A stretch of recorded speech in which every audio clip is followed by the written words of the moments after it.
Hello and welcome to our fourth class. This is our A to Z series for English grammar. This is especially for NDA and CDS. लेकिन grammar because change नहीं होती है तो इसलिए वो other competitive exams में और आपके एकेडमिक वाले इंग्लिश ग्रामर सेक्शंस में भी हेल्प करेगी. तो let's start with our lecture. तो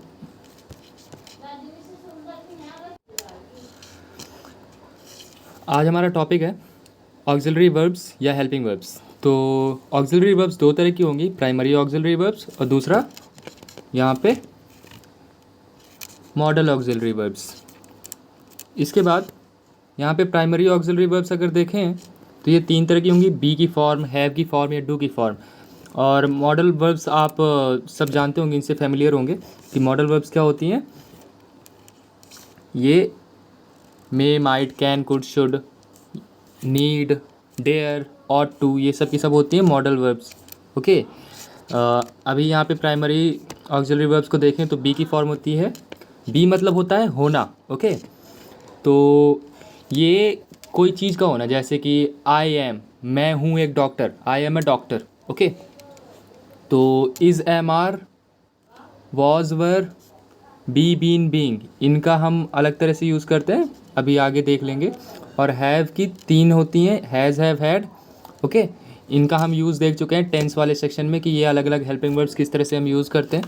और डू की डू, डज, डिड होती हैं. ठीक है. आज हमें सिर्फ इनका इंट्रोडक्शन जानना था और फिर इसके बाद हमारा जो मेन काम है ना, वो थोड़ा बहुत सब्जेक्ट एंड वर्ब एग्रीमेंट से रिलेटेड है. और मेनली फोकस हमारा होगा कि हम सेंटेंस के स्ट्रक्चर में से हम सब्जेक्ट, वर्ब और ऑब्जेक्ट को पहचान पाएँ, और सब्जेक्ट या ऑब्जेक्ट में से नाउन, प्रोनाउन, एडजेक्टिव, इन सब चीज़ों को पहचान पाएँ. ओके. तो जैसे कि हमारा पहला सेंटेंस क्या है, the apples of this store is very famous. ठीक है. हमारी ये है पहला sentence, the apples of this store is very famous. तो हमारा सबसे पहला काम, अगर हमें सेंटेंस का स्ट्रक्चर समझना है, सबसे पहले एक्शन ढूंढना है. एक्शन यहाँ पे दिख रहा है क्या, the apples of this store is very famous. कुछ काम नहीं हो रहा. अगर कुछ काम नहीं हो रहा तो कोई बात नहीं, हम पहले फिर इसमें देखेंगे सब्जेक्ट क्या है. सब्जेक्ट क्या होगा, जिसके बारे में हम बात कर रहे होते हैं या फिर जो एक्शन कर रहा होता है. अभी जो एक्शन ही नहीं तो एक्शन करने वाला भी हम कैसे पता करेंगे. तो हम एक काम करते हैं कि इसको ढूंढते हैं कि यहाँ पे बात किसके बारे में हो रही है. यहाँ पे the apples of the store is very famous, तो एप्पल्स की बात कर रहे हैं या फिर स्टोर की बात कर रहे हैं. तो हम बात तो एप्पल्स की कर रहे हैं ना. ठीक है. तो हमारा सब्जेक्ट क्या हो जाएगा, एप्पल्स.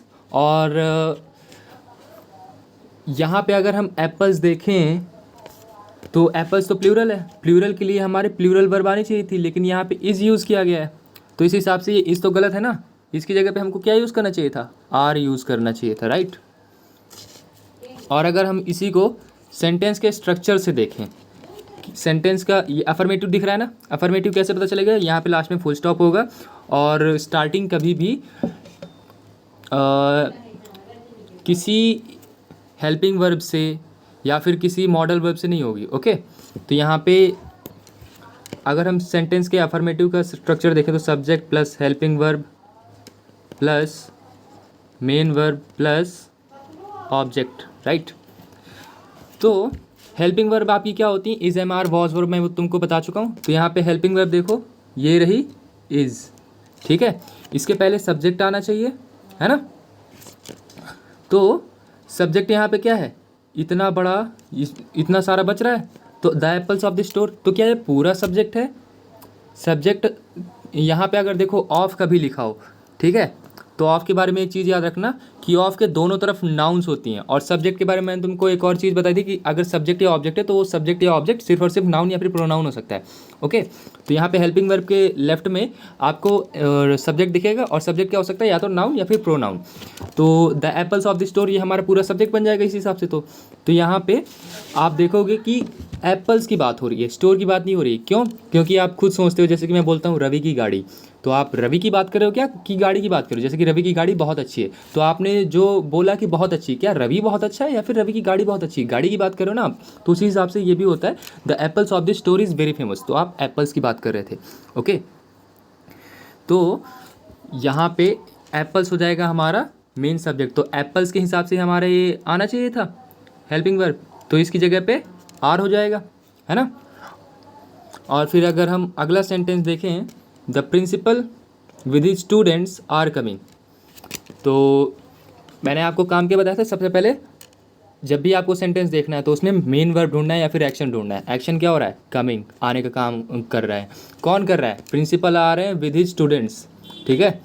तो जब ऐसा कुछ आए कि यहाँ पे विद लिखा हुआ हो, इधर कोई नाउन लिखा हुआ हो और विद के जस्ट बाद भी कोई नाउन लिखा हुआ हो, ठीक है, तो इस सिचुएशन में क्या होता है, जो पहला वाला नाउन होता है ना उसके अकॉर्डिंग हेल्पिंग वर्ब आती है, ठीक है। तो यहाँ पे विद के पहले कौन सा नाउन आ रहा है, प्रिंसिपल आ रहा है, तो प्रिंसिपल के अकॉर्डिंग आनी चाहिए थी नाउन, वो सॉरी हेल्पिंग वर्ब।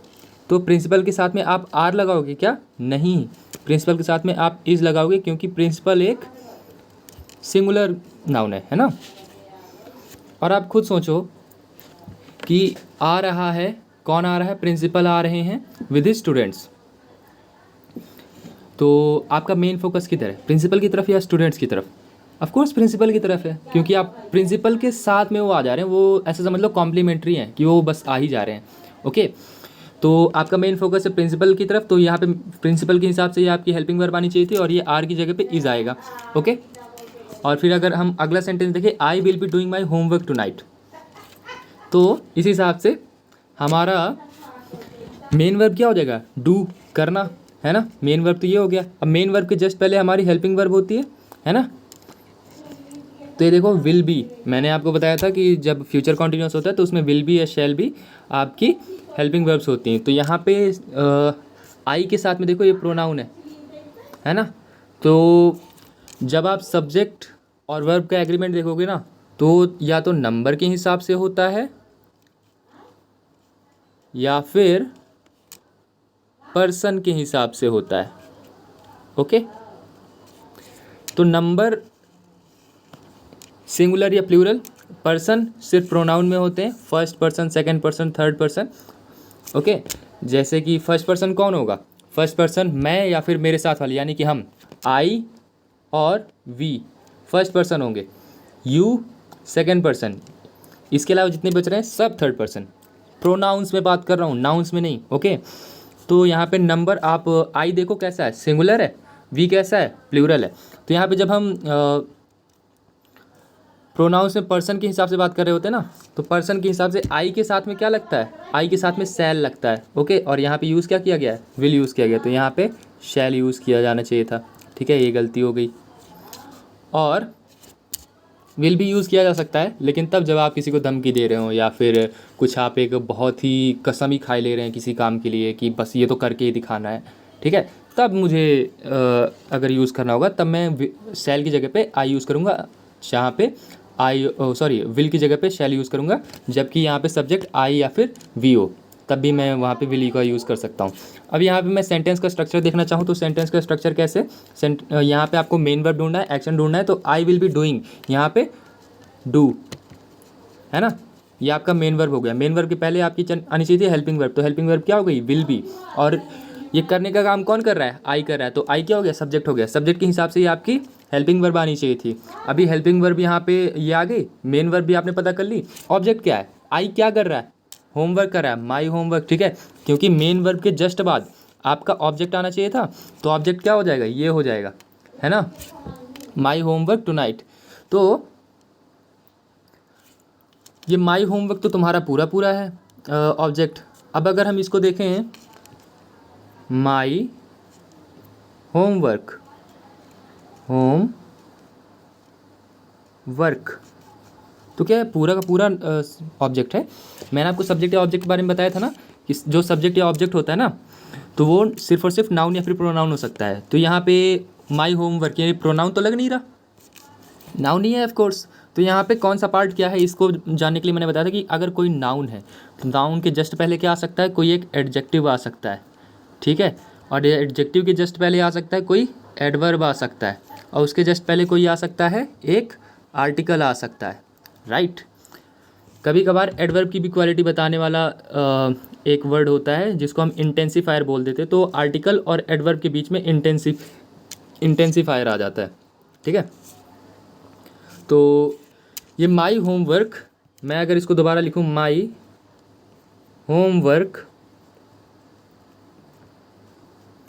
तो आपका लास्ट में नाउन आना चाहिए, उसके जस्ट पहले, नाउन के जस्ट पहले क्या आ सकता है, एक एडजेक्टिव आ सकता है, क्योंकि ये यहाँ पे आर्टिकल तो दिख नहीं रहा ना, ये है ना, आर्टिकल तो ए एंड द ही होते हैं, है ना।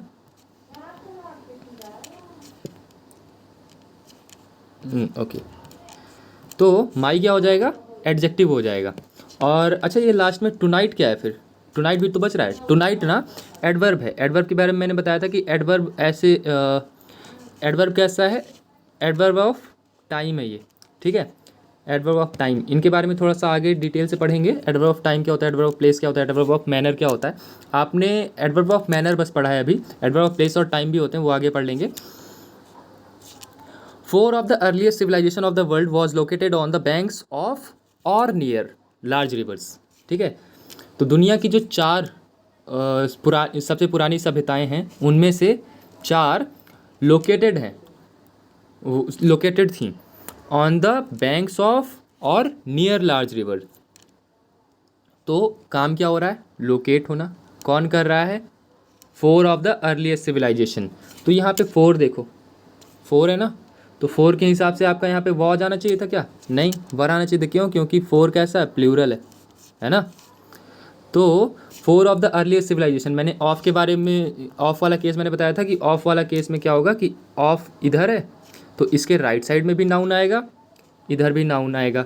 अगर यहाँ पे जैसे कि आपने यहाँ पे लोकेट को वर्ब यहाँ पे आपने बता दिया कि ये काम हो रहा है, तो इसके जस्ट पहले क्या आना चाहिए था, एक हेल्पिंग वर्ब आनी चाहिए थी, वॉज यहाँ पे थी, ठीक है, और उसके हेल्पिंग वर्ब के जस्ट पहले क्या आना चाहिए था, सब्जेक्ट आना चाहिए था। तो क्या पूरा का पूरा सब्जेक्ट है, ठीक है, इस सब्जेक्ट का पार्ट है। लेकिन यहाँ पे मेन बात किसकी हो रही है, ये 4 सिविलाइजेशंस की बात हो रही है, ठीक है, 4 सिविलाइजेशंस की। तो ऑफ वाले केस में क्या होता है, ऑफ के लेफ्ट में भी नाउन, राइट में भी नाउन, ठीक है। तो जो मेन फोकस होता है ना, वो लेफ्ट वाली नाउन के ऊपर होता है, 4 ऑफ द अर्लीस्ट सिविलाइजेशन। तो इसके हिसाब से लेफ्ट वाली जो नाउन है ना, उसके हिसाब से यहाँ पे हम हेल्पिंग वर्ब लगाते हैं, ओके। तो इसका यहाँ पे गलती क्या हो जाएगी, ये वॉज की जगह पे वर आएगा, है ना। फिर इसके बाद my brothers who live in Pune is arriving tomorrow. मैंने यहाँ पे एकदम इजी क्वेश्चन डाले ताकि आपको सिर्फ और सिर्फ यहाँ पे सेंटेंस के स्ट्रक्चर के हिसाब से हम इनके टुकड़े पहचान पाएँ कि कौन सा वर्ड क्या है पार्ट ऑफ स्पीच के हिसाब से, ठीक है। तो my brothers who live in Pune is arriving tomorrow, तो यहाँ पे एक्शन ढूंढना है। एक्शन क्या है, अराइव, है ना। कौन अराइव कर रहा है, माई ब्रदर्स, या फिर पुणे अराइव कर रहा है, माई ब्रदर्स अराइव कर रहे हैं ना, तो माई ब्रदर्स के हिसाब से तो हेल्पिंग वर्ब आनी चाहिए। यहाँ पे तो इज लगा रखी है, जबकि इज कैसी है, गलत है। यहाँ पे माई ब्रदर्स के हिसाब से प्लूरल एक वर्ब आनी चाहिए थी, जो कि आर है, ठीक है। तो my brothers who live in Pune are arriving tomorrow, okay. तो ये हमारा आज का लेक्चर था, ठीक है। आई होप आपको आज इससे कुछ सीखने को मिला है। और फिर इसके बाद हमारा अगला जो टॉपिक होगा पढ़ने के लिए वो नाउन, प्रोनाउन, आर्टिकल, ये सब चीज़ें 1 बाय 1 हम पढ़ेंगे, डेप्थ में पढ़ेंगे। और फिर जैसे ही ये चीज़ें कंप्लीट हो जाती हैं तो जो कुछ छोटी छोटी चीज़ें हैं, जैसे कि एक्टिव पैसिव हो गया, डायरेक्ट इनडायरेक्ट नरेशन हो गया, ठीक है, ये बस 5-5 मिनट की चीज़ें, इनको हम जल्दी से ख़त्म कर लेंगे क्योंकि आप टेंस पहले ही पढ़ चुके हैं। लेकिन हाँ, अगर आपको एक्टिव पैसिव और डायरेक्ट इनडायरेक्ट नरेशन सीखना है, वो भी इसमें ना कोई लोग बताते हैं कि रूल्स बहुत सारे हैं, लेकिन रूल्स की ज़रूरत नहीं होती है, ओके। आपको सिर्फ और सिर्फ ये जो पिछले लेक्चर्स हैं उनको यहाँ पे कंप्लीट कर लेना है, उनको अच्छे से समझ लेना है। फिर इसके बाद डायरेक्ट इनडायरेक्ट और एक्टिव पैसिव ना आप यूं चुटकियों में कर लोगे, ओके। सो तब तक के लिए tata bye bye, see you soon, जय हिंद।